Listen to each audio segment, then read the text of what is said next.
is suspected of several transnational crime cases. Cerita diawali dengan memperlihatkan sebuah pengadilan yang di situ ada seorang bos mafia, ini bebenguknya, yang dituduh telah melakukan bisnis ilegal berupa penjualan manusia, lebih tepatnya gadis di bawah umur.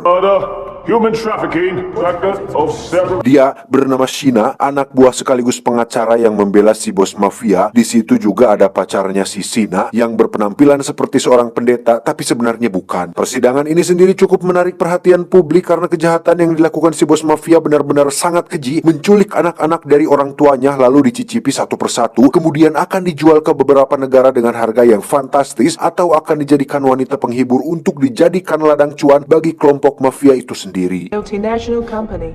The crime rate in Manila has fallen to it. I maintain suspect McQueen not guilty. Di luar persidangan, para polisi pun tengah siaga apabila ada kejadian yang tidak diinginkan, di mana kita akan diperkenalkan dengan sang tokoh utama, yakni seorang polisi pemberani bernama Donggu. Ini rarainya, bersama dengan rekan setianya yang masih polisi junior bernama Kang Kun, tidak pakai G, ini bebangusnya. Saat itulah terjadi hal yang mengejutkan ketika persidangan tersebut berubah menjadi arena kebrutalan tatkala Shina dan pacarnya membantai hakim dan para jaksa, di mana Donggu yang mendengar ada suara tembakan pun berinisiatif untuk masuk tanpa menghiraukan perintah atasannya.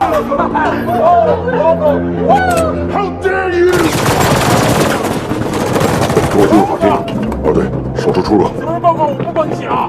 Si bos mafia sendiri terlihat sangat senang melihat anak buahnya begitu loyal dan nekat melakukan aksi ini di dalam gedung persidangan. Namun kebahagiaannya tidak bertahan lama setelah Shina dan pacarnya berniat untuk membunuhnya setelah diketahui jika si bos mafia ini pernah mengopi alias mencicipi Shina di masa lalu. 我俩有个事儿要告诉你。我俩呢？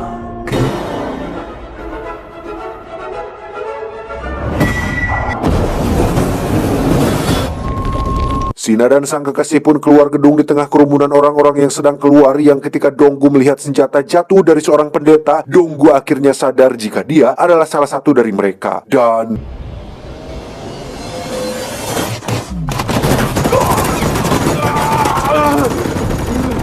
tersisa Donggu dan si Kang Kun yang terluka parah pada bagian kaki. Donggu pun menyuruh dia untuk diam saja, sementara dia akan maju sendirian menghadapi para penjahat tersebut.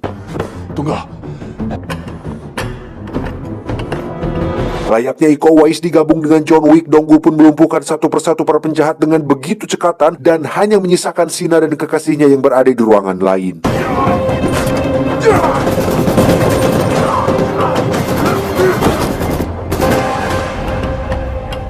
Si Kang Kun ternyata berhasil tertangkap oleh Shina dan kekasihnya, sehingga Donggu tidak punya pilihan lain selain menjatuhkan senjatanya. Namun tanpa diketahui, Donggu sudah mempersiapkan sebuah flashbang di tangannya yang ketika Shina akan menembak, tanpa diduga Shina telah menembak pacarnya sendiri, sementara Donggu terkena ledakan flashbang tepat di depan matanya yang akan membuat dia buta seumur hidup.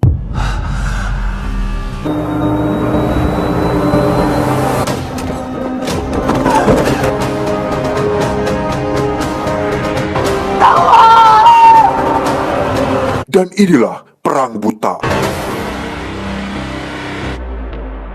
Setelah dokter mendiagnosa penglihatan Donggu tidak bisa disembuhkan, dia pun mulai belajar huruf Braille, yakni sejenis sistem tulisan sentuh yang diperuntukkan untuk tunanetra, di mana Donggu merasa sangat tertekan dengan kematian rekan-rekannya, apalagi setelah semua orang, bahkan media, menyalahkan Donggu sebagai penyebab utama kematian rekan-rekannya tersebut.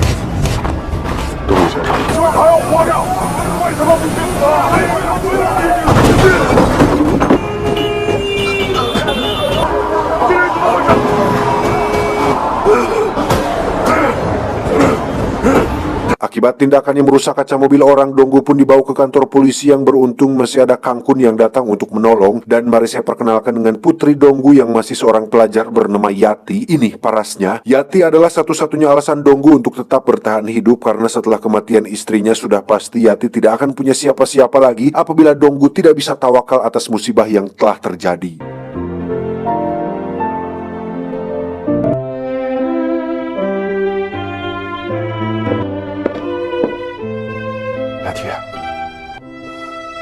Beberapa waktu berlalu, kini Donggu sudah bisa menerima keadaan dan mulai melakukan aktivitas normal seperti menjemput Yati ke sekolah, di mana di situ terjadi sesuatu yang luar biasa ketika telinga Donggu bisa mendeteksi suara kecil sehingga membuatnya mampu menangkap sebuah bola. 阿 Sir， 接得住啊！ Yati kemudian melemparkan bola ke arahnya. Sama seperti Matt Murdock alias Daredevil, Donggu bisa mendeteksi gerakan atau posisi objek melalui suara yang ditimbulkan, di mana hal itu membuat Donggu mampu melakukan gerakan dan aktivitas layaknya orang yang bisa melihat.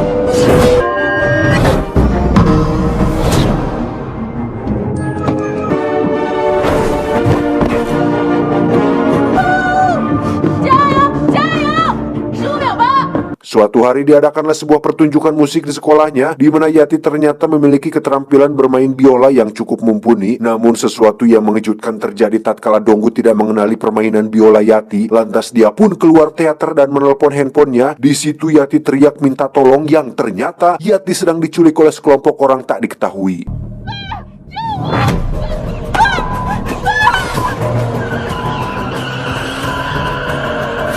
Tak lama setelah itu Donggu pun diberitai jika ada penemuan mayat seorang gadis sekolah yang setelah diraba itu bukanlah putrinya, tapi pakaian, identitas, dan barang-barangnya merupakan asli milik si Yati, yang sepertinya si penculik sengaja melakukan ini agar kasusnya segera ditutup. 她不是我女儿。口罩随身物品，你女儿是拿提琴的是吧？ 她不是我女儿，别管我。 Sementara itu di penjara kita akan melihat Sina sedang masuk ke dalam penjara baru setelah sebelumnya 7 kali pindah penjara yang berbeda karena selalu berbuat onar, yang sebenarnya Sina hanya membela diri dari orang yang ingin membunuhnya.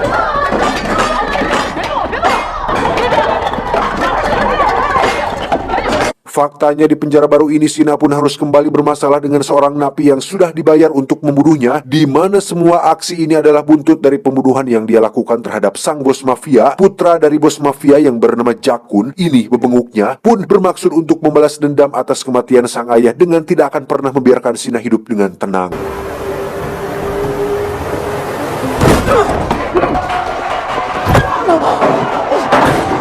Saat itulah Sina melihat Donggu di televisi bahwa anaknya telah diculik, di mana Sina melihat sebuah kesempatan emas untuk memanfaatkan Donggu untuk memburu Zakun supaya tidak ada lagi orang yang akan memburunya. Layaknya sosok psikopat Hannibal Lecter, Sina pun dipakaikan sebuah masker karena dianggap berbahaya, yang ketika dalam perjalanan menuju ke penjara baru, tiba-tiba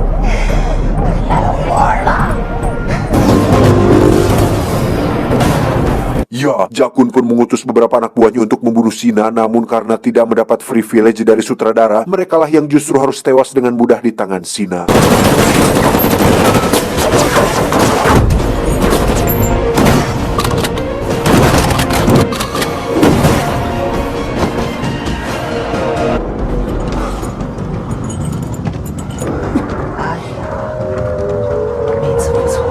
Jakun pun marah besar dengan lolosnya Sina, namun kemarahannya tersebut langsung terobati saat sang ajudan memberitahukan jika ada barang baru yang baru saja tiba, di mana salah satu barang baru tersebut adalah Yati, putri Donggu. Kembali ke Donggu yang dibawa ke kantor polisi setelah melakukan sedikit kekerasan saat di TKP, yang ketika Donggu akan diantarkan pulang, dia justru melumpuhkan 2 petugas dan menyuruh 1 petugas lain untuk bawa dia ke tempat sepi. 你看不见吗？别废话，开车！你要去哪？去个安全的地方。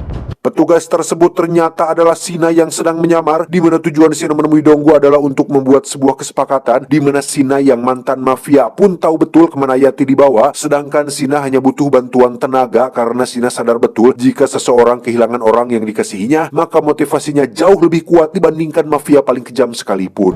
我们可以合作。你了解这个组织？他们其中一个赚钱的生意就是利用暗网交易女人质。我有一个计划，我把你埋进去。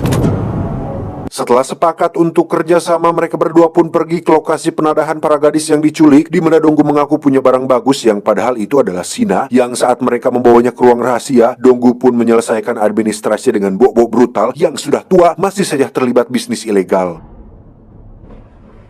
你等等。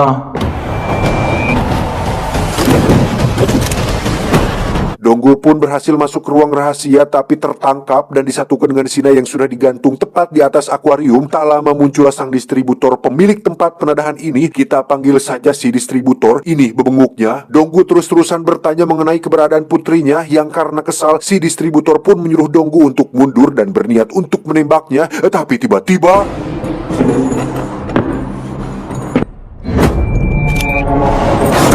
Dari situ terjadi pertarungan tidak seimbang ketika anak buah si distributor menghajar Donggu yang seorang diri, buta, diikat lagi. Namun dengan kekuatan cinta dan kasih sayang, Donggu berhasil fokus dan bisa mendengar posisi masing-masing dari mereka, bahkan berhasil meloloskan Sina dari ikatannya.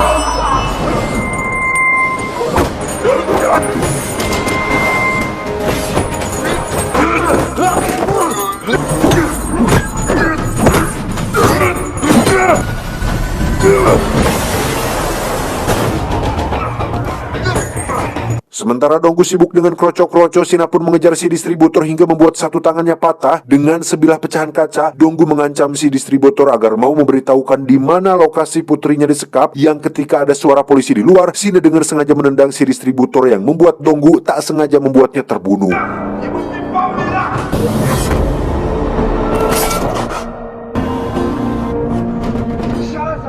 Di sisi lain, Yati terlihat dipaksa bermain biola dalam sebuah acara pelelangan online. Melihat antusias para bule yang menawarnya dengan harga tinggi membuat Jakun merasa sayang jika Yati tidak dicicipi terlebih dahulu sebelum jadi milik orang lain. Ketika Jakun mulai bertindak tidak senonoh, saat itulah Yati menghantam kepalanya menggunakan biola, di mana Jakun yang semakin emosi pun sempat akan menghajarnya, tapi tidak jadi dilakukan karena bisa menurunkan harga jualnya. 你还想被卖掉吗？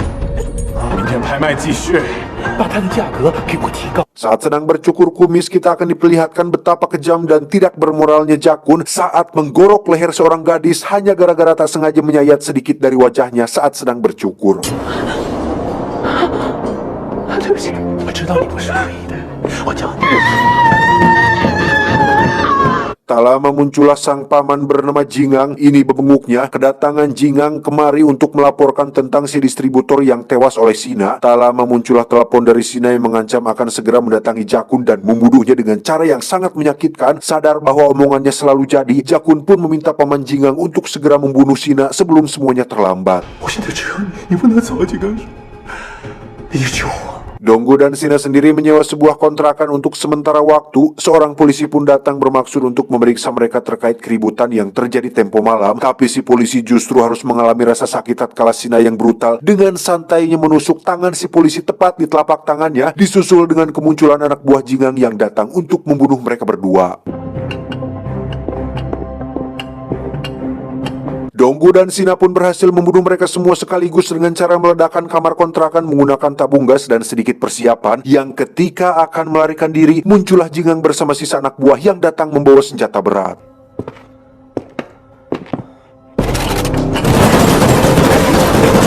Sementara Sina dengan lincahnya menghadapi para kroco, Donggu sendiri terlibat baku hantam dengan Jingang yang berdasarkan ukuran. Jingang tentu jauh lebih unggul, apalagi setelah menyadari kelebihan pendengaran yang dimiliki Donggu, membuat Jingang bisa melakukan serangan tepat yang membuat Donggu kewalahan dibuatnya.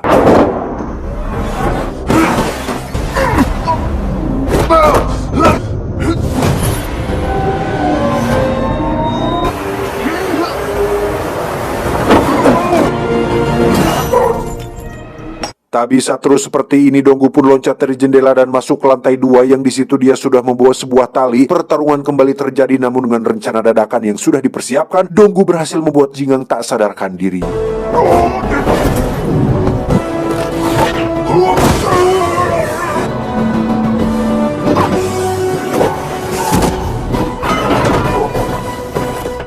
Mereka pun pergi ke tempat penyimpanan para gadis yang diculik, namun Yati tidak ada di sana karena memang sudah dibawa ke rumah Zakun untuk langsung dipasarkan. Semalaman Donggu menginterogasinya supaya mau memberitahu di mana markas Jakun. Melihat hal itu, Sina yang gregetan pun mencontohkan interogasi yang efektif dengan cara menikam perut Jingang, di mana Donggu akhirnya sadar jika Sina bukanlah seorang polwan karena tidak mungkin seorang polwan nekat melakukan tindakan sebrutal ini. Dan pada akhirnya Donggu pun tahu jika wanita tersebut adalah Sina, wanita yang kekasihnya tak sengaja terbunuh ketika insiden di pengadilan di awal tadi.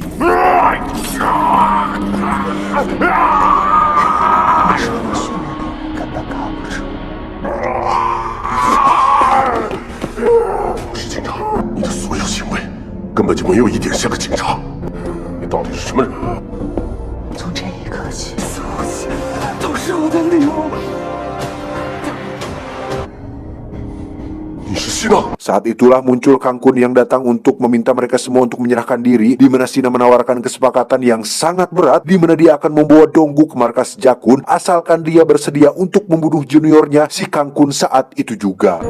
现在知道扎坤在哪儿的人只有打的那个瘸子，我帮你找女儿。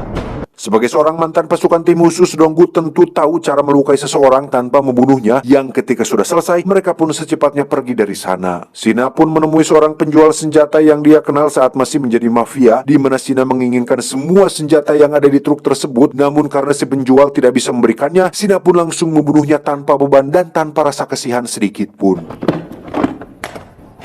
我可以给你打个结。那是当然，打算给。 Beralih ke rumah Zakun yang di situ terdapat banyak sekali pasukan yang memang sengaja berjaga untuk menyambut kedatangan Sina, Zakun sendiri masih belum puas mempermainkan Yati dengan terus menyancangnya dengan rantai yang ketika sedang tertawa puas, tiba-tiba... 我爸一定会来救我的。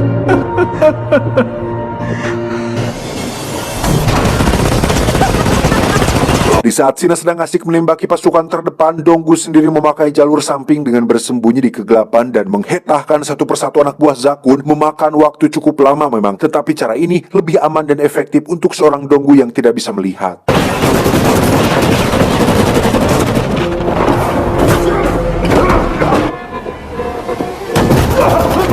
Jakun seketika diserang rasa panik luar biasa sehingga dia meminta ajudannya untuk menambah anggota, namun si ajudan yang tidak ingin mati konyol oleh Sina pun memilih untuk membantah dan tidak ikut campur atas masalah yang dibuat Zakun sendiri.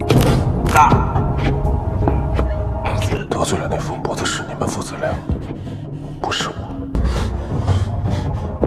Zakun menggunakan cara cilik dengan menempelkan bom pada tubuh Yati yang pemicunya sendiri dapat mendeteksi detak jantung sehingga Donggu tidak akan berani membunuhnya. Namun ketika akan menempelkan pemicunya, tiba-tiba Sina datang sebelum Zakun sempat melakukannya sehingga sekarang Sinalah yang mengambil alih komando dan berkuasa atas situasi ini.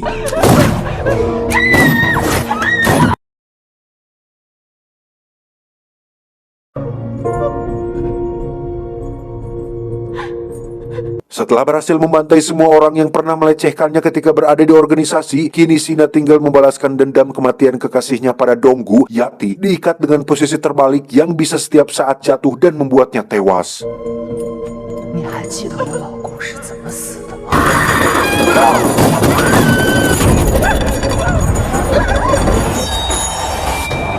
Situasi tersebut dimanfaatkan Sina untuk menyakiti Donggu secara perlahan, tetapi ketika sudah berhadap-hadapan, Donggu yang sering menjadi kapten skuad PUBG pun langsung melemparkan flashbang dan menembak Sina beberapa kali, tapi tidak langsung mati.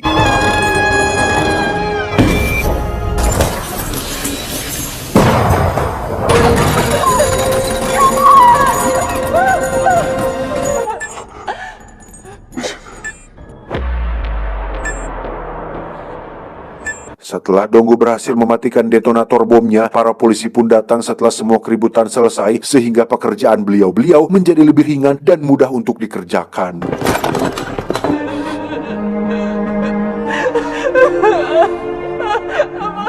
我没事。这男女老师可漂亮。